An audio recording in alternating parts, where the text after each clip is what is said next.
प्रथम वर्ष के विद्यार्थियों, मैं आपकी हिंदी की प्रवक्ता श्रीमती सीमा, गवर्नमेंट कॉलेज बहादुरगढ़ से। विद्यार्थियों, आज हम पढ़ेंगे रसखान के सवैये। आइए ध्यान दें। अति सुंदरी ब्रजराज कुमार, महामृदु बोलनी बोलत है, लखी नैन की कोर कटाक्ष चलाई के, लाज की गाठन खोलत है। सुनरी सजनी अलबेलो लला, वह कुंजनी कुंजनी डोलत है। रसखानी लखें मन बूढ़ी गयो, मधि रूप के सिंधु कलोलत है। विद्यार्थियों, यहाँ पर महाकवि रसखान ने ब्रजराज कुमार श्री कृष्ण के रूप, सौंदर्य एवं प्रेम लीलाओं के प्रभाव का सजीव चित्रण किया है। ये शब्द एक गोपिका अपनी सखी से इस प्रकार कहती है। गोपिका श्री कृष्ण के रूप, सौंदर्य और उसकी लीलाओं से अत्यधिक प्रभावित है। वह अपनी सखी से इसके विषय में बताती है कि ब्रजराज कुमार अत्यंत सुंदर है। वह बोल भी बहुत ही मीठे बोलता है। जब वह अपने नैनों के कोर अर्थात किनारे से देखता हुआ कटाक्ष करता है, अर्थात तिरछी नजरों से देखता है, तो सबके मन की लज्जा को दूर कर देता है। गोपिका अपनी सखी से यहाँ पुनः कहती है कि हे सखी, सुनो, वह ब्रजराज का बेटा श्री कृष्ण ब्रज की कुंजों में घूमता रहता है। कवि रसखान कहता है कि जब उसने श्री कृष्ण को देखा तो उसका मन उसके रूप के सागर में डूब गया और वहीं तरह तरह की क्रीड़ाएं करने लगा।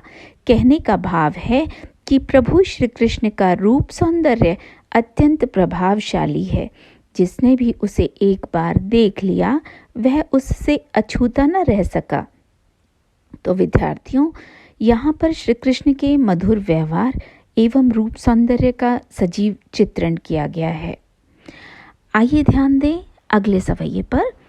चंदन खौर पे बिंदु लगाई के, कुंजन ते निकसियो मुस्कातो, राजत है बनमाल गरे, अरु मोर पखा सिर पे फहरातो।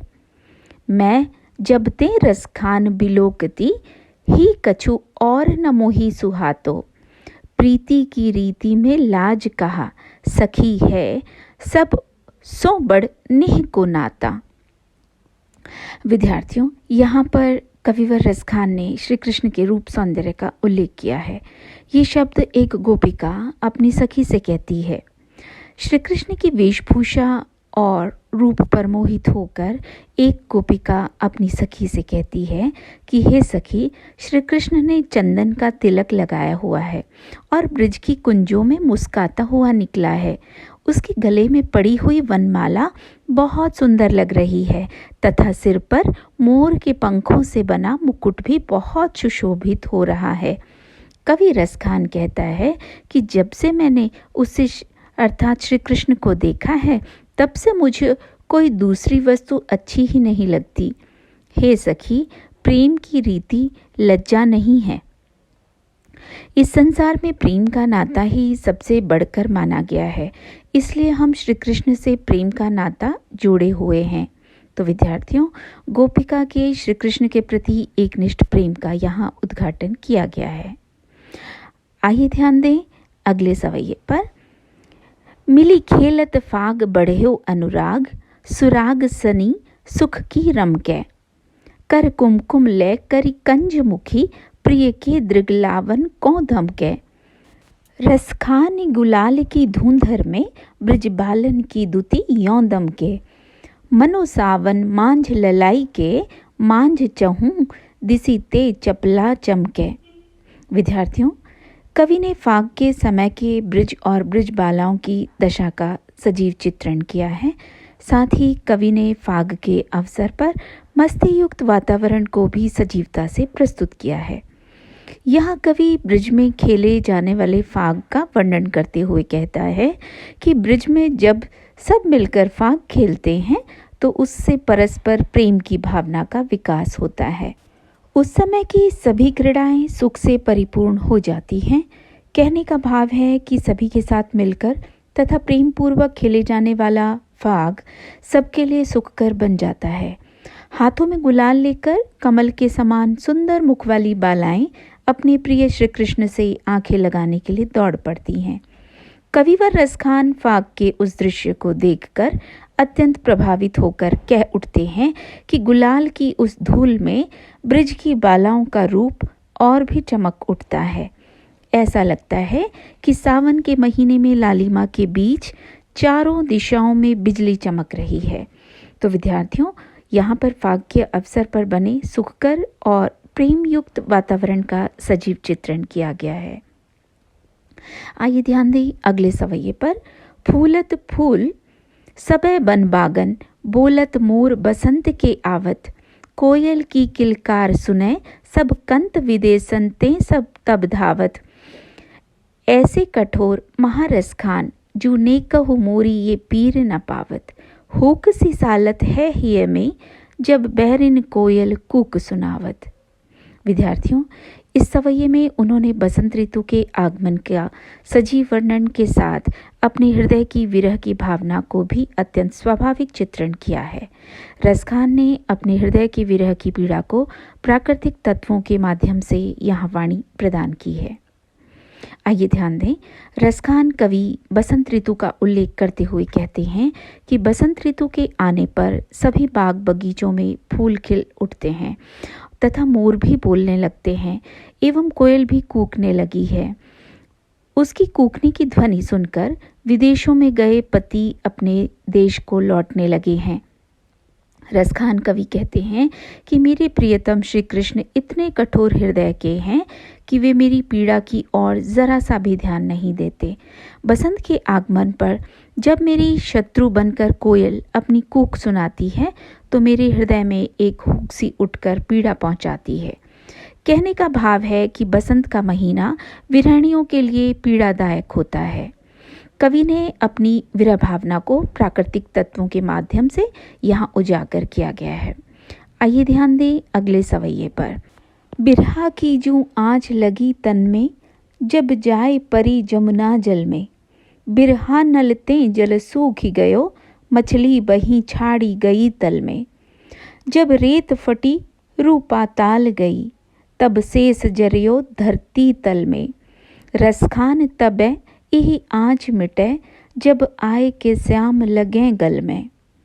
विद्यार्थियों, यहाँ पर कवि ने विरह अनुभूति का अत्यंत मार्मिकतापूर्ण चित्रण किया है। ये शब्द एक गोपिका अपनी सखी से कहती है। एक विरहिणी गोपिका अपने विरह की दशा को अपनी सखी से बताती हुई कहती है कि जब श्री कृष्ण के विरह की आँच मेरे तन में लगी तो मैं उस आँच को बुझाने हेतु यमुना के जल में चली गई। विरह की आग की आँच के कारण यमुना का जल भी सूख गया और बेचारी मछलियाँ जल को छोड़कर यमुना के तल में चली गईं।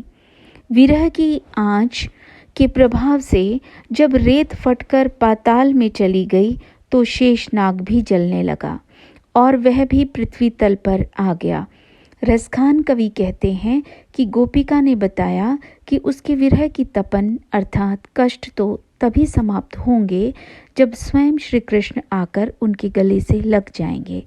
तो विद्यार्थियों, यहाँ कवि ने विरह भावना का अतिशोक्तिपूर्ण चित्रण किया है।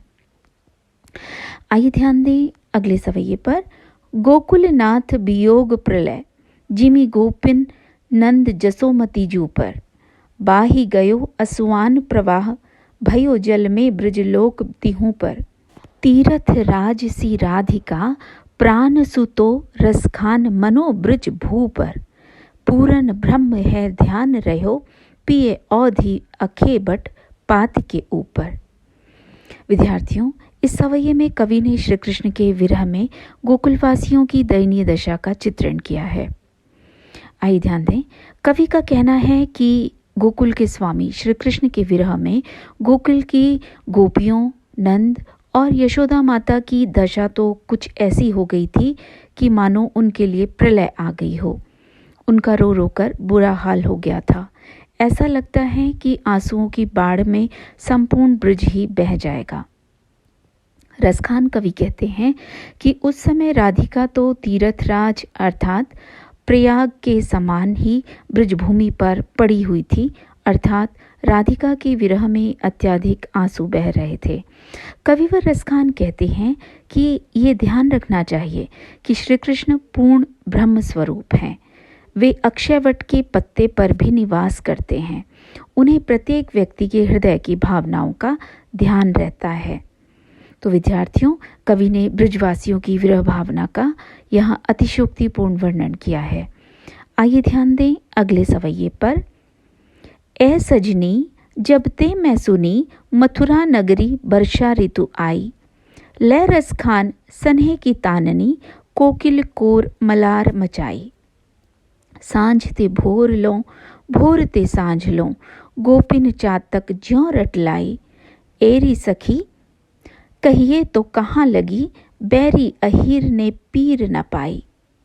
विद्यार्थियों, यहाँ पर कवि ने गोपियों की विरह दशा का सजीव चित्रण किया है। कवि ने विरह की तीव्रता को बढ़ाने के लिए वर्षा काल का यहाँ सफल प्रयोग किया है।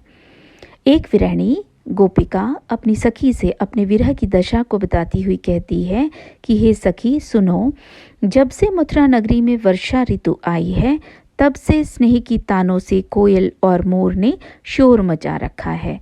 ऐसा लगता है कि वे वर्षा आने पर मलार गीत गाने लगे हैं, किंतु ब्रज में गोपियां सांझ से प्रातः तक और प्रातः से सांझ तक अर्थात हर समय श्री कृष्ण के लिए ऐसी रट लगाती रहती हैं जैसे चातक स्वाति नक्षत्र की बूंद के लिए रट लगाता रहता है। कहने का भाव है कि गोपियां श्री कृष्ण से मिलने के लिए पुकार लगाती रहती हैं, किंतु हे सखी तुम ही बताओ कि उस अहीर ने अर्थात श्री कृष्ण ने क्या उनकी पीड़ा का अनुभव किया है। तो विद्यार्थियों, यहाँ कवि ने गोपियों के विरह का सजीव चित्रण किया है।